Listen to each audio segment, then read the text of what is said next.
Good evening to you. We begin at 5 with new developments in the search for mass graves from the 1921 Tulsa Race Massacre. The city's just created a committee to oversee the search. They've also set a public meeting to discuss how the process is going to work. As 2 Works for You, Scott Thompson shows us, it's giving Tulsans new hope for healing. If we can identify a place where there are bodies, we have a responsibility to look into that. Tulsa Mayor G.T. Bynum announced the plan last fall.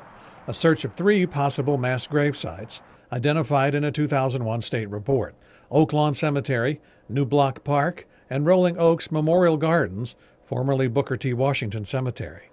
The city's now assembled a 17-person committee to oversee the search. Former State Senator Maxine Horner will lead it. The search will begin with the use of ground-penetrating radar. If anything's found, the city and the Oversight Committee will decide whether to excavate.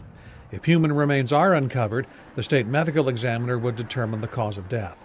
The city and the Oversight Committee would then look at the next steps in terms of DNA testing and honoring the victims. That's important to the families of victims and survivors, people like Rashad Woodrow, whose grandmother, Hazel Jones, passed away last year. The first step of true healing with what went on back in 1921.